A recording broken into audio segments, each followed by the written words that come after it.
No lo que dicen CNN o Fox, no lo que dicen Biden o Trump, no lo que dice esta teoría o esa ideología, no. Yo construyo mi vida sobre las enseñanzas de Jesús. El hombre sabio construye su casa sobre la roca, y cuando llegan las tormentas de la vida, la casa y la verdad que estás edificando no se derrumban.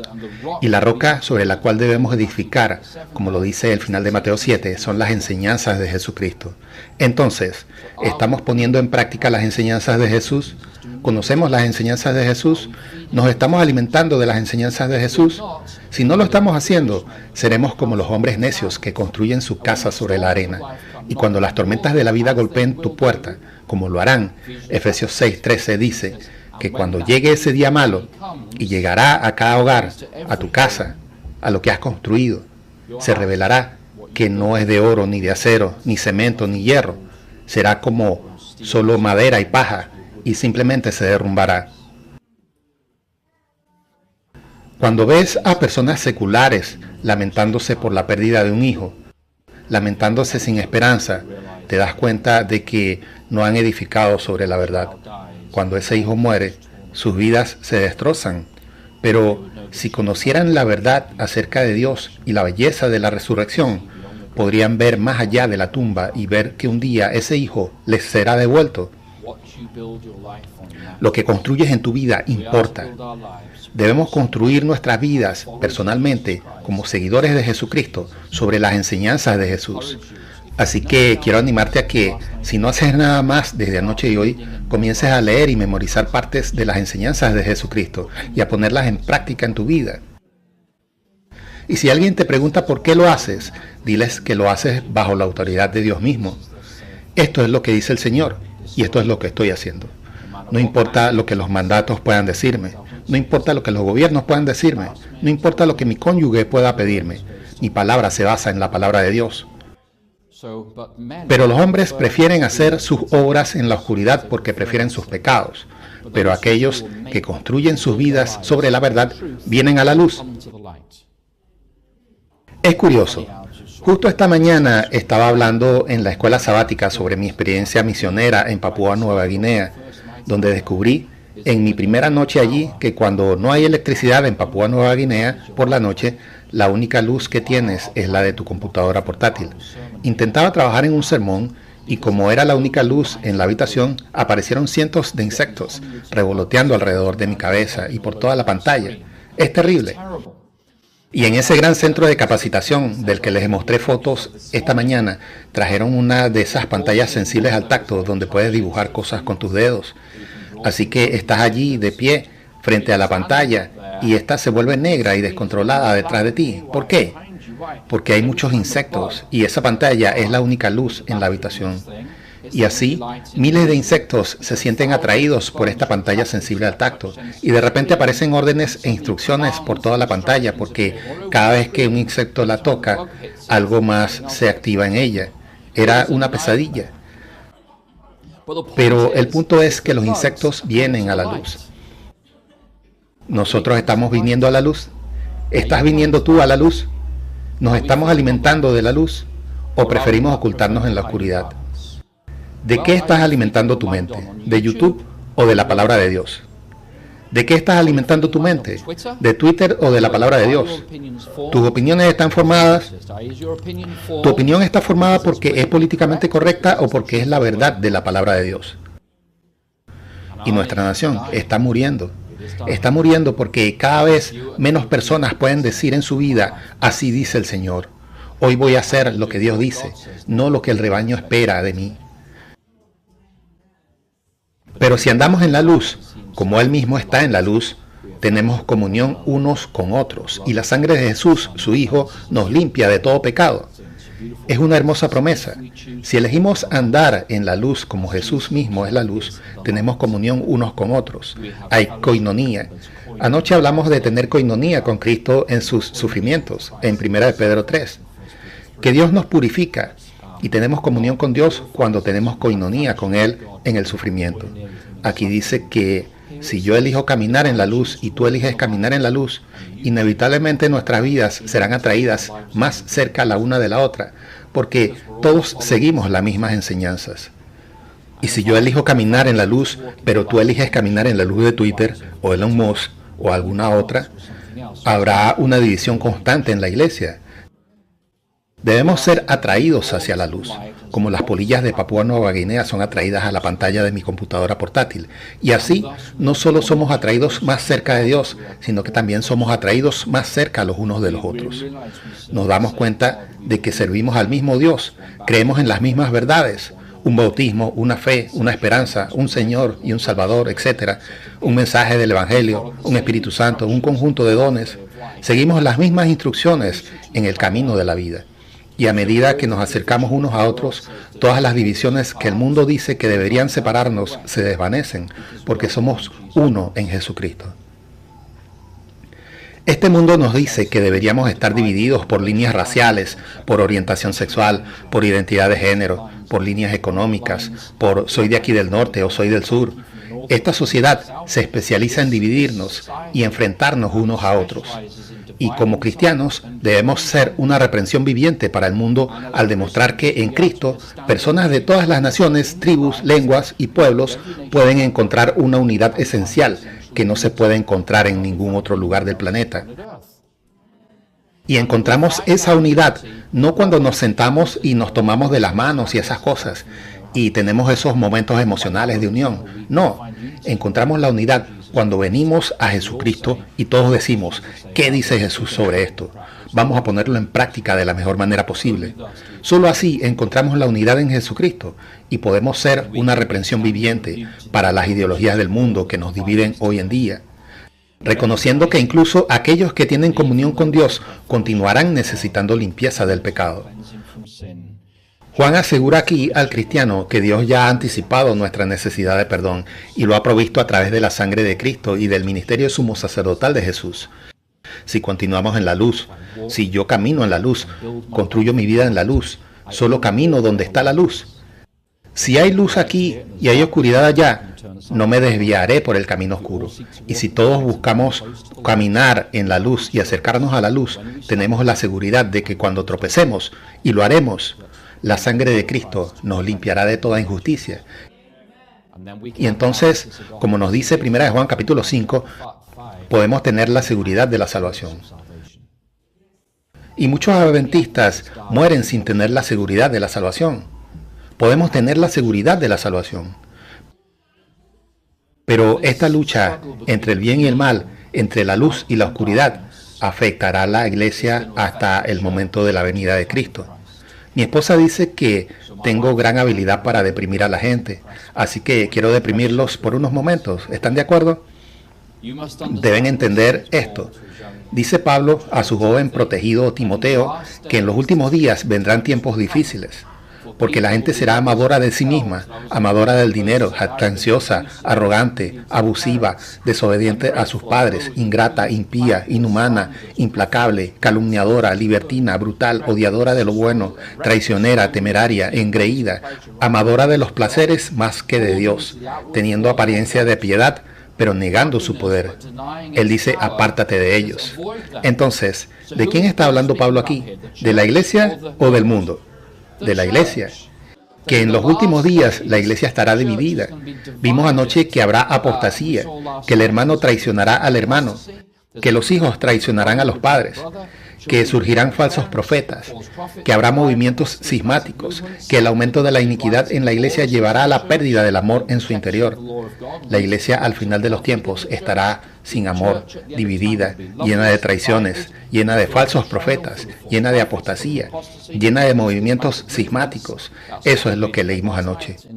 Y aquí tenemos la descripción de la iglesia en estos últimos días. Y hoy es el último día de la historia humana hasta ahora. Esta es la condición espiritual de la iglesia. Así que incluso dentro de la iglesia va a haber oscuridad. No podemos esperar solo luz de la iglesia. Jesús camina frente a un candelabro en Apocalipsis 1, y si alguna vez has encendido una vela bajo un techo blanco pintado, ¿qué le sucede a ese techo después de cierto tiempo? Se ensucia, ¿verdad? Hay hollín. Así que toda vela da luz, pero también da hollín. Y esa es la condición de la iglesia humana. Damos luz y damos hollín, a veces en cantidades iguales, a veces damos más humo que luz, pero seguimos dando algo de luz. Y Jesús camina entre las velas, aunque estén dando hollín y humo, porque algo de luz es mejor que nada de luz. Continúa diciendo el apóstol Pablo: pero los malvados y los impostores irán de mal en peor, engañando a otros y siendo engañados. Ahora, aquí está hablando del mundo en general, así que vemos que en esta lucha entre la luz y la oscuridad, mientras construimos nuestras vidas en la verdad, hacemos la verdad en nuestras vidas, y si vivimos en la luz y tenemos comunión unos con otros, tenemos la seguridad de la salvación. Vemos que a nuestro alrededor la iglesia se está volviendo cada vez más moralmente en bancarrota y decadente, y la sociedad está empeorando, va de mal en peor, hacia la maldad, y si no lo has notado, los guantes de la gran controversia ya se han quitado. Pon a tus hijos en la escuela pública y pronto descubrirás que los guantes se han quitado. Tus hijos volverán a casa preguntándose: ¿qué soy yo? ¿Quién soy yo? Esto se está promoviendo en nuestras escuelas públicas. Y los niños hoy en día ya no quieren ser heterosexuales, porque eso ya no está de moda. Necesitan identificarse con algo más. Tenemos escuelas públicas en América poniendo cajas de arena para gatos en los baños de las niñas, porque hay niñas que se identifican como gatos. Hubo un hombre que estaba haciendo burla de eso. Se presentó ante una junta escolar en Oregón y dijo: mi hija se identifica como una tortuga. Y por lo tanto solicito que la junta escolar ponga un terrario en cada aula calentado a 90 grados Fahrenheit, para que mi hija pueda ir de terrario en terrario, de modo que siempre esté a una temperatura corporal ideal para una tortuga. Y la junta escolar lo miró con toda seriedad. Luego el presidente de la junta escolar le dice: hermano, vamos a tener que recomendar que esa pregunta sea remitida al departamento de mantenimiento. Pero no lo miraron y le dijeron: ¿estás loco? ¿Tu hija cree que es una tortuga? Bueno, en ese caso tenemos que proporcionarle un ambiente adecuado para una tortuga, fue lo que le dijeron. No, es absurdo, ¿verdad? Te preguntas si realmente esa niña es una tortuga, y si la atropello con mi auto, me acusarían de asesinato, porque no puedes asesinar a una tortuga por definición. No puedes. Me acusarían de asesinato por matar a una niña que se identifica como un gato. Si realmente es un gato, no puedes ser acusado de asesinato. Así que el sistema legal te enjuicia por no afirmar esta tontería de la identidad de género. Pero si actúas según esa tontería de la identidad de género, también te enjuiciarán. El sistema es una mentira tras otra tras otra. Continúa aquí sobre lo que está sucediendo en la iglesia. Porque vendrá el tiempo en que las personas no soportarán la sana doctrina, sino que, teniendo comezón de oír, se amontonarán maestros conforme a sus propios deseos y apartarán de la verdad el oído y se volverán a las fábulas. Así que, una vez más, encontramos que al final de los tiempos, no solo la iglesia está llena de personas no santificadas, sino que la iglesia busca para sí misma predicadores que les enseñen lo que quieren oír, lo cual los aleja de la verdad de las Escrituras y los lleva hacia ideologías humanas y mitos humanos. Y eso también está sucediendo en la iglesia hoy en día. No voy a entrar en muchos detalles aquí, porque el tiempo sigue avanzando, pero eso está ocurriendo. Y luego encontramos que al final de los tiempos, mientras esta creciente oscuridad envuelve nuestro mundo, Pedro dice lo siguiente: ante todo, debéis saber que en los últimos días vendrán burladores viviendo según sus propias pasiones. Ahora hemos llegado a la santificación de la lujuria en nuestra nación. Lo llamamos orientación sexual. Diciendo: ¿dónde está la promesa de su venida? Desde que murieron nuestros antepasados, todo sigue igual desde el principio de la creación. Ignoran deliberadamente este hecho, que por la palabra de Dios los cielos existieron hace mucho tiempo y una tierra fue formada del agua y por medio del agua, a través de la cual el mundo de aquel entonces fue inundado con agua y pereció. Así que en estos últimos 4 pasajes que acabo de mostrarles, vemos que al final de los tiempos, el mundo será activamente hostil hacia los seguidores de Jesucristo. El mundo no quiere la luz que proviene de los seguidores de Jesucristo. El mundo se burlará y mofará de los seguidores de Jesucristo y se burlarán del mensaje adventista Y cuando lo piensas, en 1 Corintios 15, versículos 20 y 24, cuando Jesús venga nuevamente, los demonios serán destruidos. No es solo cuando Jesús venga nuevamente que los muertos en Cristo resucitarán. Cuando Jesús venga nuevamente, las fuerzas del mal serán destruidas. Los demonios no quieren escuchar acerca de la segunda venida de Jesucristo. Cuando anuncias la venida de Jesucristo y trabajas para apresurar la segunda venida de Jesucristo, estás acelerando la destrucción de esos demonios. Por eso, el trabajo del Evangelio, el trabajo pastoral, el trabajo misionero, siempre enfrenta oposición demoníaca. Porque al avanzar el reino de Dios y llevar el Evangelio a todas las naciones, tribus, lenguas y pueblos, estás adelantando el día en que Jesús volverá, y eso adelanta la destrucción de los demonios. Así que cuando hablamos de guerra espiritual, no es solo que ellos nos ataquen. Cuando proclamamos, como lo haremos esta tarde, algunos aspectos acerca de la segunda venida de Jesús, estamos en realidad desafiando a los demonios, diciéndoles su destrucción está cerca y estamos trabajando para apresurarla. Y eso es una buena noticia, pero nos lleva a una batalla. Entonces, Jesús es la luz resplandeciente en el mundo y se nos ordena ser la luz del mundo, pero luego vemos que hay una creciente oscuridad en nuestro mundo y cada uno de nosotros tiene que elegir día tras día si caminaremos en la luz que tenemos o si conoceremos la luz, pero preferiremos caminar en la oscuridad. Y si vamos a caminar en la luz, significa que vamos a construir en base a la verdad nuestras vidas, nuestros hogares, nuestros matrimonios, nuestros negocios, nuestras empresas. Estamos construyendo en la verdad. La estamos tejiendo en cada aspecto de nuestras vidas. ¿Tiene sentido para todos? Entonces llegamos a la oscuridad más profunda. Y no estamos hablando de los titanes de Tennessee aquí.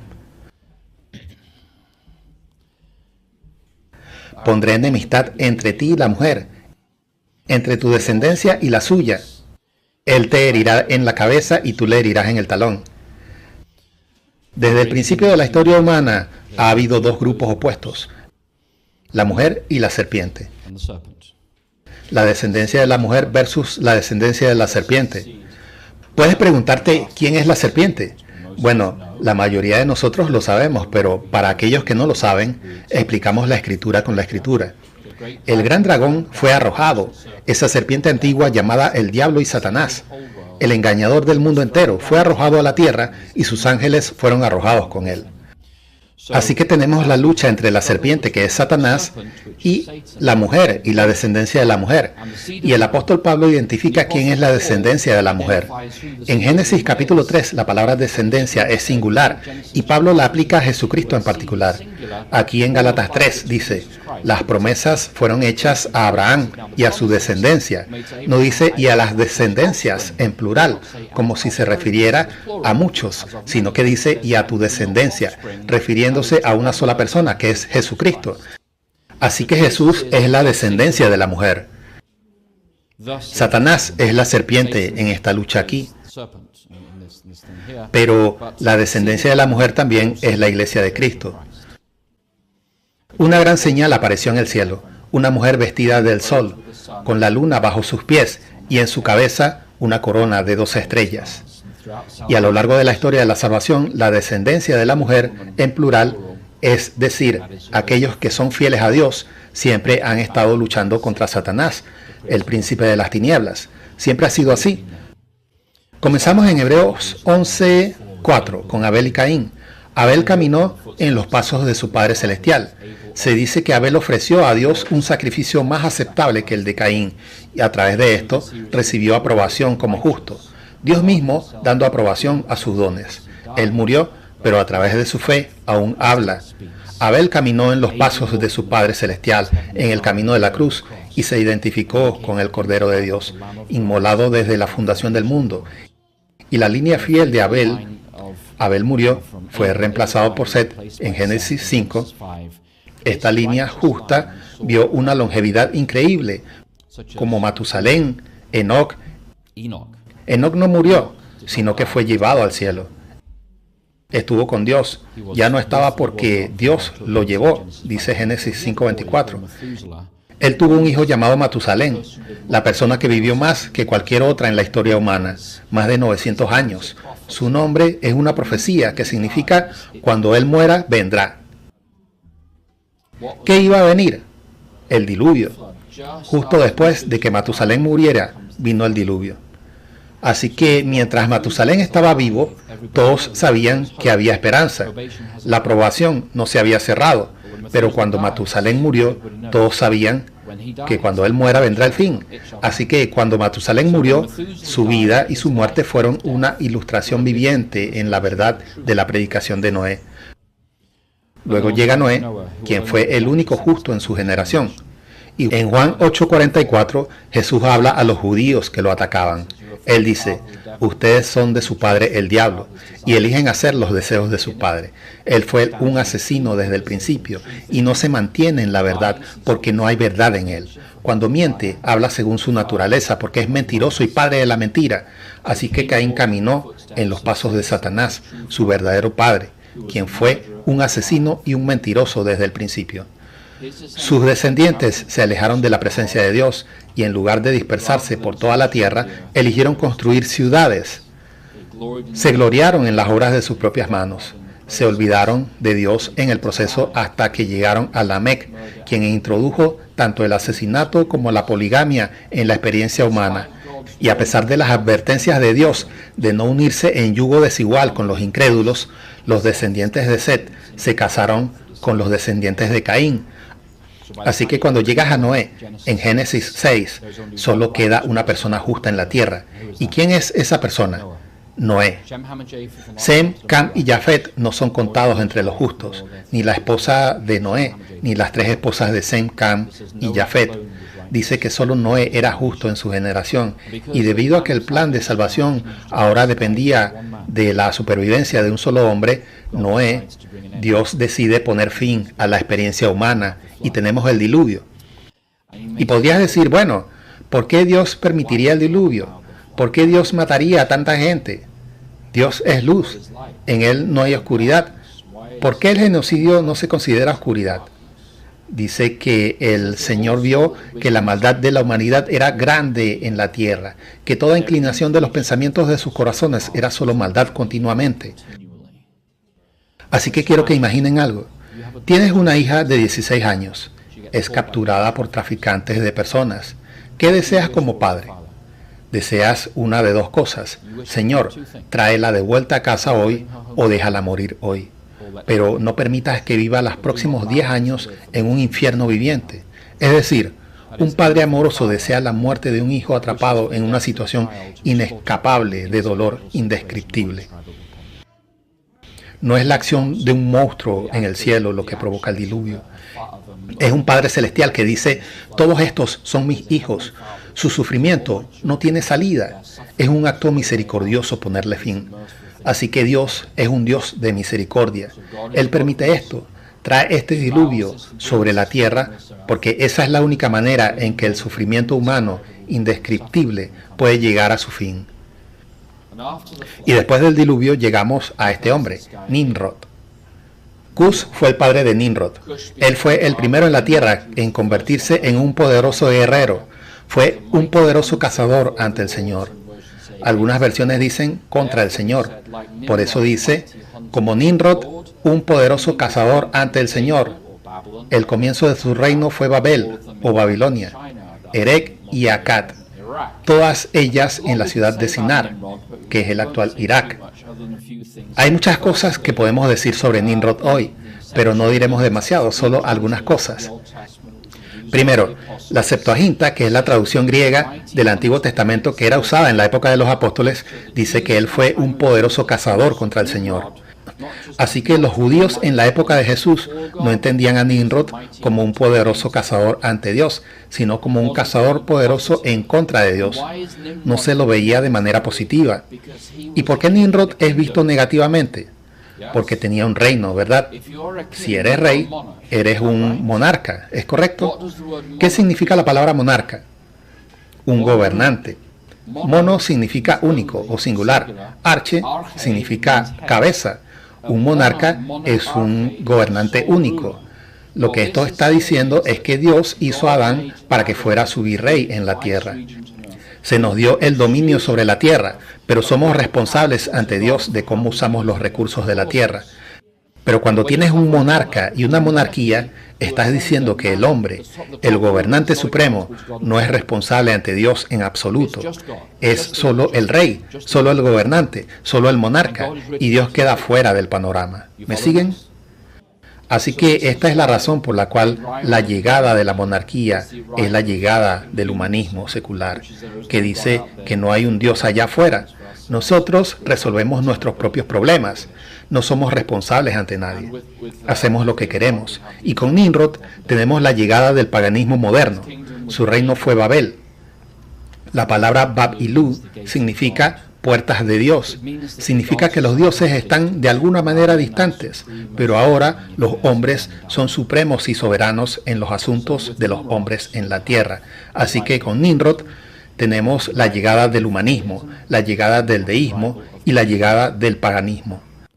Ahora, el paganismo fue diseñado para luchar contra la fe en el Mesías. Escuchen esto con atención, hermanos y hermanas. Si aceptamos la mentira de Satanás, ciertamente no morirás. Entonces las consecuencias del pecado no son la muerte, porque no vas a morir. Y si el pecado no lleva a la muerte, entonces no necesitas un Mesías.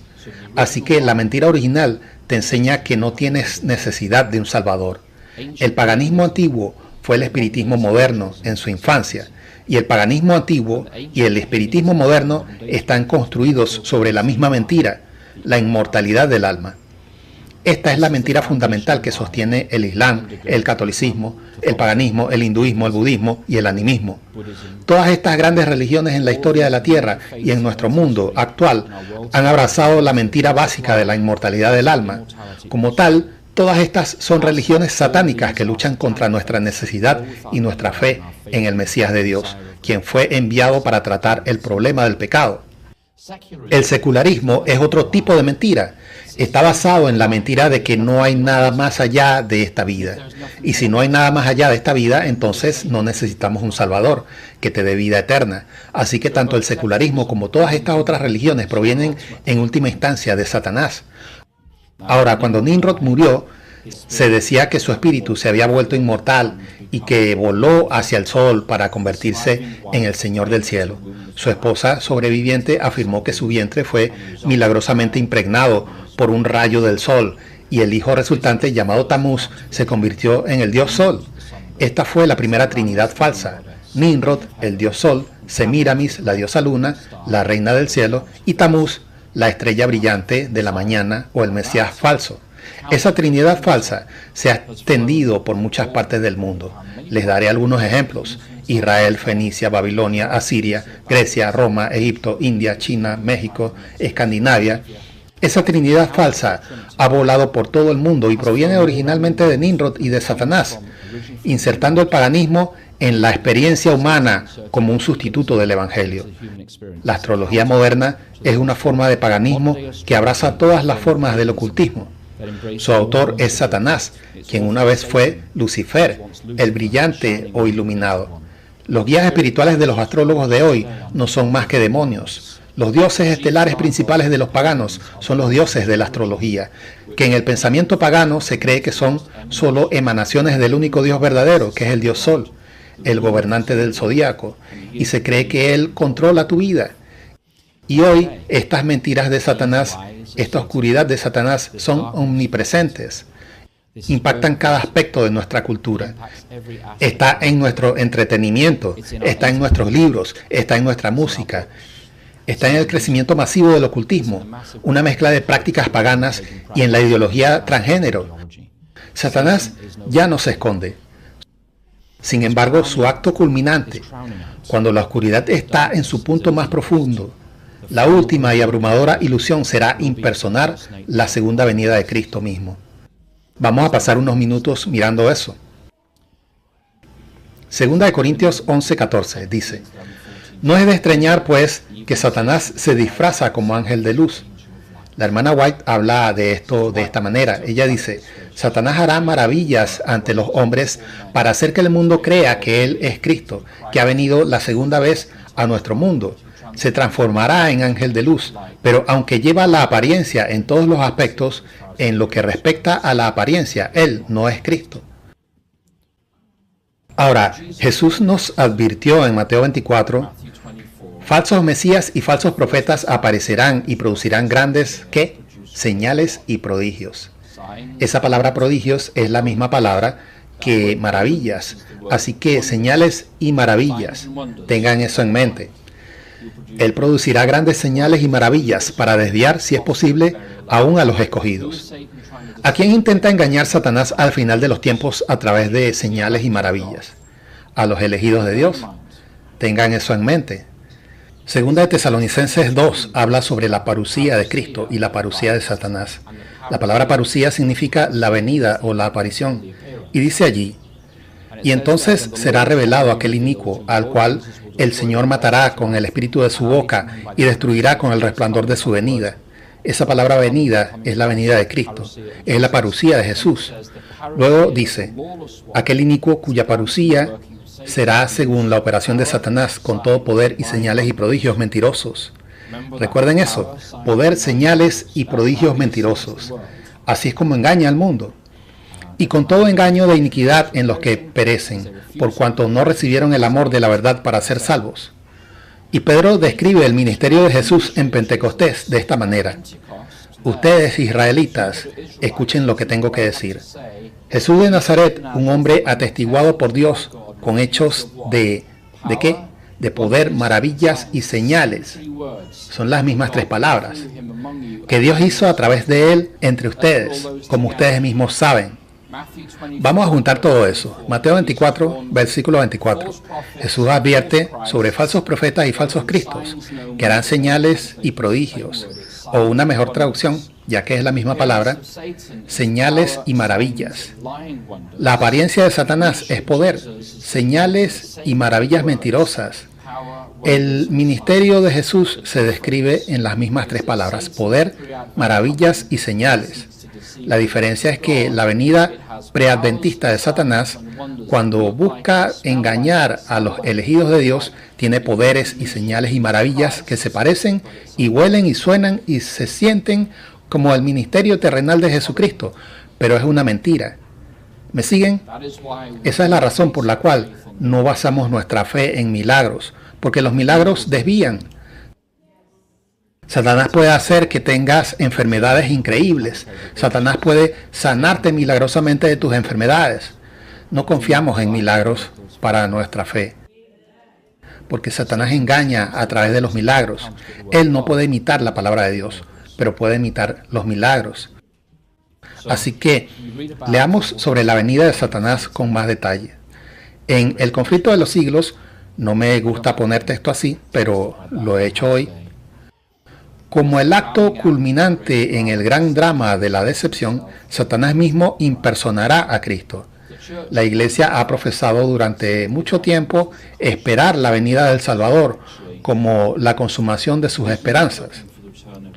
De hecho, los musulmanes están esperando el regreso de Jesús. Muchos budistas están buscando el regreso de un maestro elevado. Muchos judíos están esperando el regreso del Mesías. Los católicos están esperando el regreso de Jesús y también los protestantes. Más de la mitad del planeta Tierra está esperando la llegada de una figura celestial. Por eso estamos todos propensos, estamos preparados para el engaño. Ahora el gran engañador hará que parezca que Cristo ha venido. En diferentes partes de la tierra, Satanás se manifestará entre los hombres como un ser majestuoso, de deslumbrante brillantez, que se asemeja a la descripción del Hijo de Dios dada por Juan en Apocalipsis. La gloria que lo rodea no tiene comparación con nada que los ojos mortales hayan visto hasta ahora. El grito de triunfo resuena en el aire. ¡Cristo ha venido! ¡Cristo ha venido! La gente se postra en adoración ante Él, mientras Él levanta sus manos y pronuncia la bendición sobre ellos, como Cristo bendijo a sus discípulos cuando estaba en la tierra. Su voz es suave y tranquila, pero llena de melodía. En tonos gentiles y compasivos, presenta algunas de las mismas verdades celestiales que el Salvador pronunció. Sana las enfermedades de la gente y luego, en su carácter asumido de Cristo, afirma haber cambiado el sábado por el domingo y ordena a todos que santifiquen el día que Él ha bendecido. Declara que aquellos que persisten en mantener sagrado el séptimo día están blasfemando su nombre al negarse a escuchar a sus ángeles, que les envían luz y verdad. Esta es la fuerte y casi abrumadora ilusión, pero el pueblo de Dios no será engañado. Más adelante en el mismo capítulo, las enseñanzas de ese falso Cristo no están de acuerdo con las Escrituras, no según señales y maravillas, sino según las Escrituras. Su bendición, es decir, la bendición de Satanás, se pronuncia sobre los adoradores de la bestia y su imagen, la misma clase sobre la cual la Biblia declara que se derramará la ira pura de Dios. Y además, a Satanás no se le permite imitar la manera de la venida de Cristo. El Salvador ha advertido a su pueblo contra el engaño en este punto y ha predicho claramente la manera de su segunda venida. Hablaremos de eso esta tarde. Se levantarán falsos cristos y falsos profetas y mostrarán grandes señales y maravillas, de tal manera que engañarán, si fuere posible, aún a los escogidos. Por tanto, si les dicen, he aquí está en el desierto, no salgan. He aquí está en los aposentos secretos, no lo crean. Porque así como el relámpago sale del oriente y brilla hasta el occidente, así será también la venida del Hijo del Hombre. Nadie puede imitar el relámpago. He descubierto que donde quiera que vayas en el planeta Tierra, si ves relámpagos, todos saben que es un relámpago. No puedes imitar el relámpago. Esta venida no hay posibilidad de imitarla. Será universalmente conocida, testificada por todo el mundo. Solo aquellos que han sido estudiantes diligentes de las Escrituras y han recibido el amor de la verdad estarán protegidos de la poderosa ilusión que captura al mundo. Esta es la última decepción, el momento más oscuro en la historia de la tierra, cuando Satanás aparece como un brillante ángel de luz e imita la venida de Cristo. ¿Y qué hay de nosotros hoy? A medida que la oscuridad se acumula y afecta a nuestras familias, lastima nuestros matrimonios, impacta nuestras congregaciones, a medida que la oscuridad creciente proyecta sombras cada vez más largas sobre nuestra sociedad, a medida que nuestra propia lucha con la oscuridad del pecado se intensifica en los últimos días de la tierra, ¿caminaríamos en la luz cada vez más brillante de la segunda venida?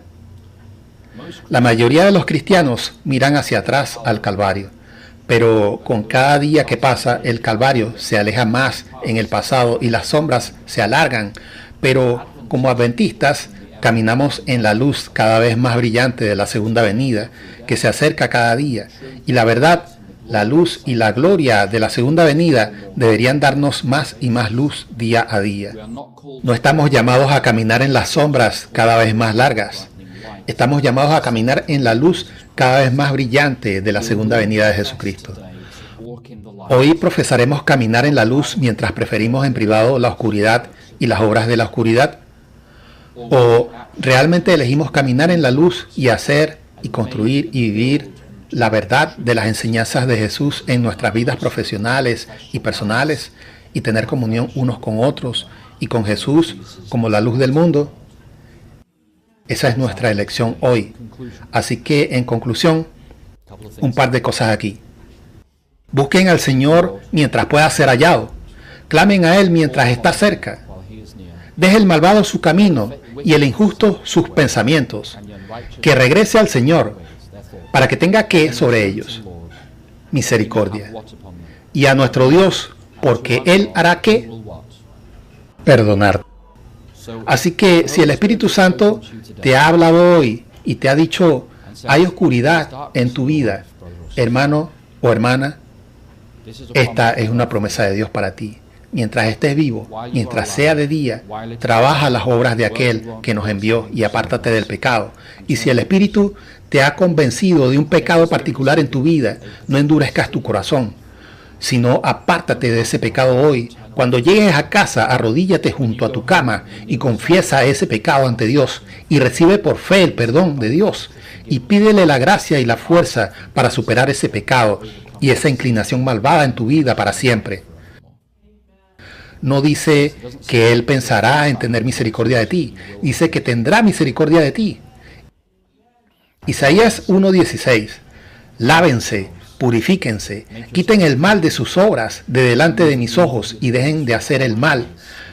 Así que no solo debemos entregarnos, como dice en Isaías 55, a ayunar, orar y buscar al Señor mientras puede ser hallado, sino que también debemos elegir positivamente apartarnos y renunciar a toda oscuridad conocida en nuestras vidas. Dios es luz y en Él no hay ninguna oscuridad en absoluto. A todos los que creyeron les dio poder de hacerse hijos e hijas de Dios. Si soy un hijo de Dios, entonces no puede haber oscuridad en mi vida. Esa es mi ascendencia espiritual, es mi derecho de nacimiento espiritual, es lo que Dios está buscando de mí en mi vida como su hijo, es lo que está buscando en ti, en tu vida. Nos apartamos de la oscuridad y pedimos que nuestras vidas se llenen solo con la luz de la bondad, el carácter y la misericordia de Dios. Debemos trabajar las obras de aquel que me envió mientras es de día, volviendo al círculo completo de donde comenzamos nuestro viaje hoy. Viene la noche cuando nadie puede trabajar. Quiero invitarte hoy a recomprometerte con Dios, que haremos todo lo posible para aliviar el sufrimiento humano siempre que y donde sea que lo encontremos.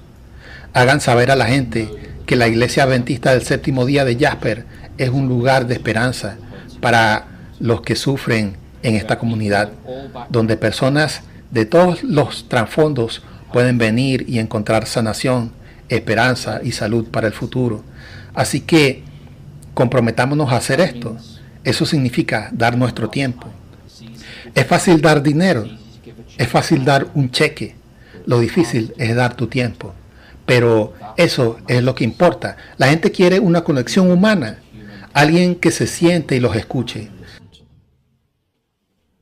Hagan saber a la gente que los seguidores de Jesucristo alivian el sufrimiento humano donde quiera y siempre que se encuentren con Él. Y el último texto para hoy. Sé que Arnold me está haciendo señas desde atrás. Dice, tenemos una cena a la cual asistir. Muy bien, gracias hermano Arnold. Gracias por recordarme. Nuestro último texto para hoy, este es Pablo. Ha sido rechazado por los judíos de esta ciudad particular en Hechos 13. Y él dice, porque así nos ha mandado el Señor diciendo, te he puesto por luz para los gentiles, para que lleves salvación hasta los confines de la tierra. Ese versículo fue pronunciado primero en Isaías sobre el pueblo de Dios Israel.